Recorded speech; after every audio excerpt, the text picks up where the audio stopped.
저는 서울에서 변두리 쪽에 있는 단독주택에 살고 있는 30대 중반의 직장인입니다. 몇 년 전 일이 잘 풀리지 않아서 스트레스를 받던 시절, 당시 여자친구와 한가로운 주말 저녁을 보내기로 했었죠.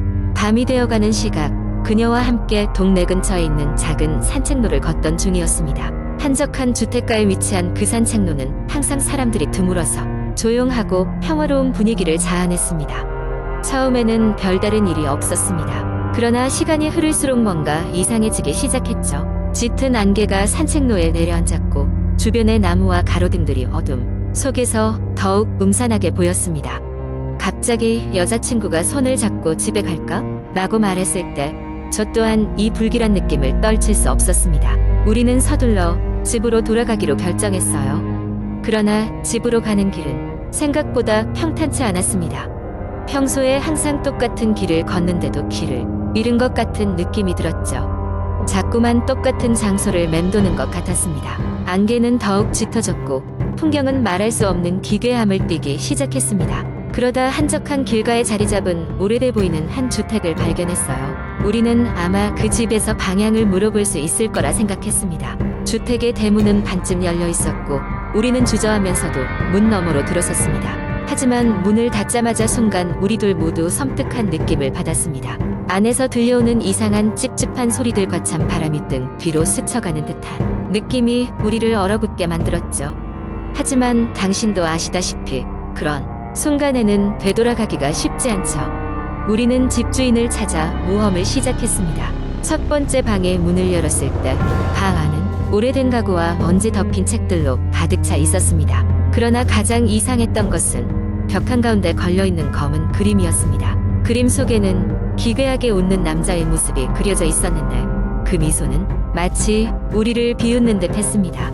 여자친구와 재빨리 다른 방으로 이동했지만 분위기는 점점 더 기이해졌습니다. 수많은 방들이 연결되어 있었고 각 방마다 미묘하게 다른 섬뜩한 분위기가 감돌았습니다. 한 방에서는 끔찍이 깨진 거울과 불투명한 창문이, 또 다른 방에서는 신경을 곤두세우는 듯한 끈적한 그림자들이 튀어나왔어요. 특히 마지막 방은 정말 충격적이었습니다. 그 방은 완전히 어두웠고 불을 켜도 아무것도 보이지 않았습니다. 방 안으로 한 발자국 들어서자 말도 안 되는 악취가 풍겨왔습니다. 그때였습니다. 어둠 속에서 뭔가가 우릴 보고 있다는 느낌을 받았습니다. 불현듯 우리 머리 위로 차갑고 끈적한 손길이 느껴졌고 뒤에서 들려오는 낮고 으스스한 웃음소리가 들리기 시작했습니다. 그 소리는 분명히 인간의 것이 아니었죠. 공포에 질려 급하게 방을 빠져나오려 했으나 문은 굳게 닫혀 있었고 열리질 않았습니다. 그때 우리 앞에 서 있던 것은 분명 인간이 아닌 존재였습니다. 피투성이의 옷을 입고 얼굴은 제대로 보이지 않았습니다. 딱히 뚜렷한 형태가 있는 것도 아니었지만 그 존재의 기운은 너무나도 확실했습니다. 마치 암흑 속의 그림자처럼 우리를 조롱하며 다가오고 있었습니다. 마침내 가까스로 잊고 있던 손전등을 꺼내어 빛을 비추자마자 그 기괴한 형체는 사라졌습니다. 우리가 다시 정신을 차렸을 때는 문이 열려 있었고 우리는 서둘러 그 집을 빠져나왔습니다. 밖으로 나왔을 때 안개는 사라졌고 평소에 익숙한 길이 다시 드러났습니다. 그러나 그 집에서의 기억과 공포는 아직도 잊혀지지 않습니다. 그날 밤 이후로 우리는 그 길을 다시는 가지 않았고 그 집은 마치 없는 것처럼 우리 동네에서 아무도 이야기하지 않았습니다. 그리고 몇 주 뒤 우리는 그 집이 몇 년 전 화재로 불타 없어진 빈터였다는 사실을 알게 되었습니다. 그 후로도 비슷한 경험을 했다는 사람들의 이야기를 들었지만 그 누구도 우리의 경험을 믿으려 하지 않았습니다. 그저 지나가는 이야기로 치부될 뿐. 하지만 우리는 알고 있었죠. 그 집에서 일어났던 일은 분명 현실이었습니다. 이후로도 우리는 종종 그 밤에 대한 악몽을 꾸곤 합니다. 그 형체가 다시 우리를 찾아올 것 같은 공포 속에서 말이에요. 그래서 아직도 그 길을 지날 때면 조용히 속삭이죠. 여긴 미친 집이야. 두 번째 이야기.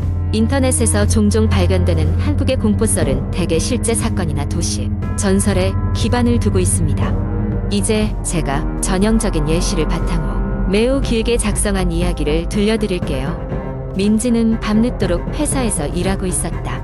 회사 업무가 증가하면서 매일 야근하는 게 일상이 되어버렸다. 그날도 민지는 늦은 밤까지 컴퓨터 앞에서 보고서를 작성하고 있었다. 시계를 보니 어느덧 새벽 1시였다. 더 이상 집중할 수 없다는 것을 느낀 민지는 집으로 돌아가기로 결심했다. 민지는 종로의 한 고층 빌딩에 있는 회사에서 일하고 있었고 그녀의 집은 용산에 있었다.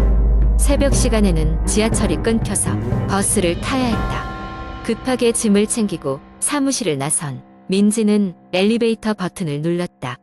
몇 초 지나지 않아 딩 소리가 났고 엘리베이터 문이 열렸다. 엘리베이터 안에는 아무도 없었다. 민지는 카드를 대고 지하 주차장 버튼을 눌렀다. 엘리베이터는 조용히 움직였다. 멍하니 스마트폰을 보던 민지는 뭔가 이상한 느낌이 들었다. 엘리베이터 벽 쪽 거울을 바라보니 자신의 뒷모습이 비쳤다. 그런데 뭔가 이상했다. 아주 잠깐이었지만 거울 속에서 뭔가 움직이는 것을 본 것 같은 느낌이 들었다. 민지는 기분 나쁜 느낌을 떨쳐내려고 거울을 다시 보지 않으려 했다. 그 순간 엘리베이터가 멈추고 문이 열렸다. 아무 생각 없이 민지는 그곳을 나섰지만 잘못 내렸다는 것을 곧 깨달았다. 여기저기 모르는 사무실 복도였다. 문 하나하나가 모두 잠겨 있었고 불이 꺼진 상태였다. 민지는 문득 엘리베이터로 다시 돌아가려 했지만 엘리베이터 문은 이미 닫혀버린 뒤였다. 민지는 스마트폰을 꺼내 시간을 확인했다. 새벽 1시 15분 다시 엘리베이터를 호출하려는데 신호가 없다. 전화를 걸려 하였으나 신호가 잘 잡히지 않았다. 민지는 불안한 마음에 복도를 따라 걷기 시작했다. 몇 걸음 걷지 않아 뒤에서 발소리가 들리는 것 같았다.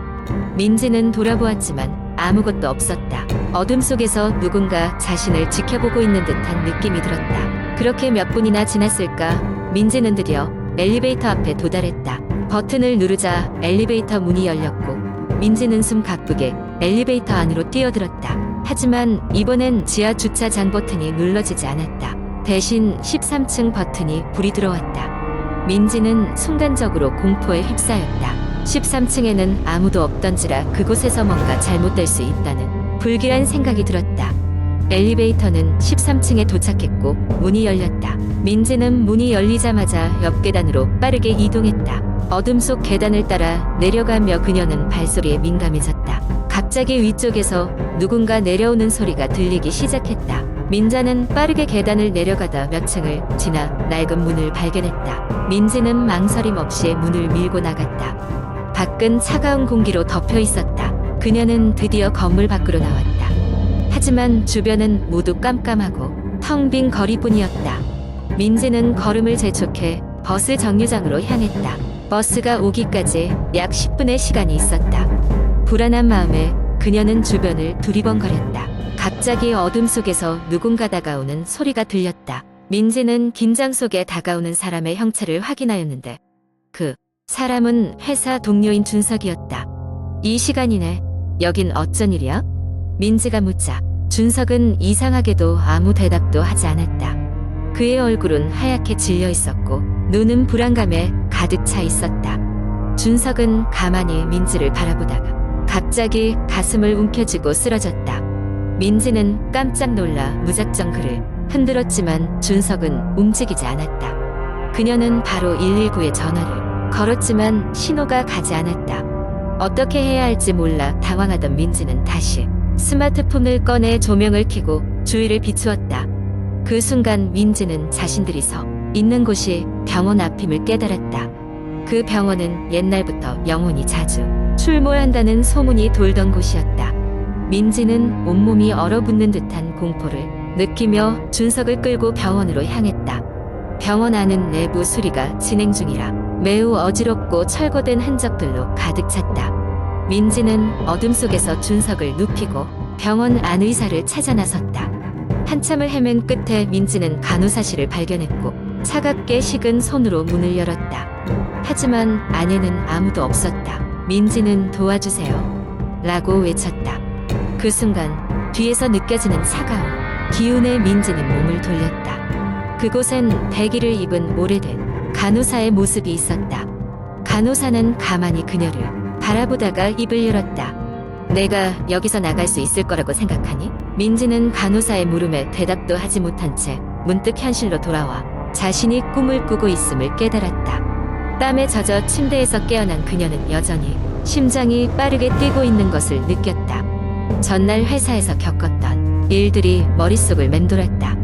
분명히 그 모든 일은 현실처럼 생생했다. 민지는 잠시 동안 마른 입술을 헹구고 물을 마셨다. 잠시 후 민지는 회사 동료에게 그 일이 진짜였는지 물어봐야겠다는 생각이 머릿속에 맴돌았다.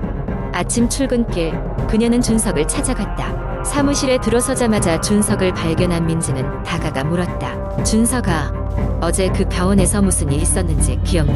준석은 고개를 갸우뚱거리며 대답했다. 무슨 병원? 너 어제 무슨 일 있었어? 난 어제 일찍 퇴근했는데. 그의 말을 듣자 민지는 어쩐지 찝찝함을 느꼈다. 현실과 꿈 사이에서 어떤 것이 진실이고 어떤 것이 환상인지 분간할 수 없었다. 그날 이후로 민지는 항상 늦은 밤이 오면 의식하지 않아도 공포스러운 기분에 사로잡히곤 했다. 인터넷 포럼에 사연을 올리며 누군가 같은 일을 겪은 적이 있는지 물어보았지만 돌아오는 대답은 대부분 격려의 말뿐이었다. 그러나 몇몇 사람들은 그녀의 경험이 단순한 꿈이 아니며 그 병원은 오래된 전설에 따라 실제로 훈령들이 자주 나타나는 곳이라고 했다.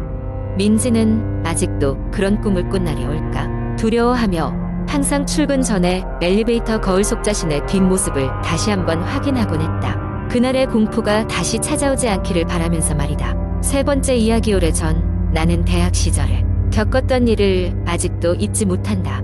그때는 여름방학이 거의 다 끝나갈 무렵이었다. 나는 바쁘게 학업과 아르바이트를 병행하느라 쉴 틈이 없었다. 하루는 친구 민수에게서 전화가 왔다. 야, 지훈아, 시골에 있는 내 할아버지 집에서 며칠 동안 쉬지 않을래? 거기서 힐링하면 모든 스트레스가 날아갈 거야. 민수의 제안에 나는 잠시 망설였다. 하지만 마침 여름방학도 거의 끝나가고 있었고 잠깐의 휴식이 필요하다고 느꼈다. 그래서 나는 결국 그의 제안을 받아들였다. 민수의 할아버지 집은 상당히 외딴 곳에 있었다. 도시의 소음과는 완전히 다른 평화롭고 조용한 풍경이 펼쳐져 있었다. 집은 나무로 만들어진 2층 집이었고 주변에는 숲과 논이 펼쳐져 있었다. 이야기를 들어보니 이 집은 100년도 넘게 된 전통 가옥이었다. 도착한 첫날 우리는 할아버지와 할머니의 따뜻한 환대를 받으며 여정의 피로를 풀었다. 집안에는 오래된 가구들과 전통적인 문양의 장식들이 많았다. 밤이 되자 할아버지는 집에 얽힌 오랜 전설을 이야기해 주셨다. 이 집은 원래 조상님께서 지은 집이다. 그런데 이곳엔 전해 내려오는 이야기가 있다. 이 집에 살던 어떤 여인이 남편에 대한 그리움에 못 이겨 여기서 목을 맸단다. 그리고 그날 이후로 이 집에 오래 머무는 사람들에게 이상한 일이 자주 발생했다고 한다. 할아버지의 이야기는 굉장히 무서웠지만 나는 그것을 단순히 민속 이야기로만 여겼다. 그날 밤 우리는 서로 이야기를 나누며 잠이 들었다. 다음 날 아침 나는 일찍 일어나 혼자서 주변을 산책하기로 했다. 숲속 깊은 곳까지 들어가는데 낯선 느낌이 들었다. 마치 나를 지켜보는 눈이 있는 것 같았다. 하지만 곧 그 느낌을 잊고 산책을 마쳤다. 오후에는 민수와 함께 할아버지 의논에서 일을 도와드렸다. 해가 지고 나서야 우리는 다시 집으로 돌아왔다. 밤이 되자 나는 다시 한번 그 여인의 전설이 떠올랐다. 그리고 그날 밤 나는 이상한 꿈을 꾸었다. 꿈에서 나는 낯선 여인이 나를 부르는 소리를 들었다. 그녀는 눈물에 젖은 얼굴로 나를 바라보며 말했다. 도와줘. 여기서 나가고 싶어. 꿈에서 깨었을 때는 방송을 뻔하는 땀에 흠뻑 젖어 있었다. 누가 나를 바라보는 시선이 느껴져 주위를 두리번거렸지만 아무도 없었다. 불길한 느낌이 들어 잠에서 깬 민수에게 이 이야기를 털어놓았다. 민수는 잠을 덜 깼는지 우스갯소리로 받아쳤다. 아, 지훈이, 꿈이잖아. 너무 신경 쓰지 마. 하지만 그 꿈은 나날이 더 생생해졌다. 매일 밤 그녀는 더욱 간절하게 나에게 다가왔고 그 목소리는 더욱 선명해져 갔다. 미묘한 두려움이 나를 집어삼켰지만 민수는 그저 웃으며 넘겼다. 그렇게 며칠이 흘렀다. 어느 날 밤 나는 갑자기 배가 아파 깨어났다. 화장실로 가기 위해 1층으로 내려왔는데 그 순간 문 밖에서 무언가가 걸어오는 소리가 들렸다. 호기심과 두려움이 엇갈리며 나는 문을 살짝 열어보았다. 그리고 나는 온몸에 소름이 돋았다. 문 밖에서 한 여인이 흐느끼며 집 앞에 서 있었다. 그녀는 매우 기괴하게 생긴 얼굴로 나를 바라보았다. 순간 나는 겁에 질려 문을 재빨리 닫고 방으로 돌아갔다. 침대에 누우면서 나는 계속해서 떨었다. 다음 날 아침 나는 민수에게 그날 밤의 일을 이야기했다. 민수는 잠시 망설이다가 나에게 중요한 이야기를 털어놓기 시작했다. 사실 나도 그 여인에 관한 꿈을 꿨어. 할아버지께 여쭤봤는데 정말로 예전에 이 집에서 어떤 여인이 목매달아 죽었다고 해. 그리고 그 여인은 여기서 불행하게 머물고 있다고 하더라고. 우리는 할아버지에게 모든 이야기를 전했다. 그리고 할아버지는 조상님의 원혼을 달래기 위해 특별한 제사를 지내기로 했다. 그날 밤 우리는 제사를 지냈고 할아버지는 조심스럽게 주문을 외웠다. 제사가 끝난 뒤 할아버지는 우리에게 말했다. 이제 그녀는 평온하게 떠날 수 있을 거야. 그 후로는 더 이상 섬뜩한 일은 없었고 우리는 시골에서의 휴가를 무사히 마칠 수 있었다. 그러나 그 뒤로도 나는 가끔 민수와 그 시골집을 떠올리면 가슴이 오싹해지곤 한다. 그 여인의 슬픈 눈빛은 아직도 내 기억 속에 선명하게 남아있다. 민수와 나는 그 후에도 종종 그 전설을 이야기하며 웃곤 했다. 하지만 마음속 깊은 곳에서는 항상 그 여인의 원혼이 우리 곁에 있었음을 느끼는 것이 두려웠다. 그 사건 이후로 나는 그런 전설이나 이야기를 무시하지 않게 되었고 그 어떤 집이든 오래된 전통과 이야기가 있다면 존중하게 되었다. 결국 나는 그 여름 방학을 통해 많은 것을 배웠다. 집에는 그 집만의 이야기가 있고 사람들이 영혼과 기억이 깃들어 있다는 것을, 괴담이 단순한 이야기가 아닌 실제로 존재할 수도 있다는 것을 깨닫게 된 것이다. 할아버지는 전설의 진실을 밝혀주었고 우리는 그 속에서 긍정과 부정을 모두 경험했다. 그리고 그날 밤 이후 나는 어두운 밤 혼자 있기를 꺼리게 되었다.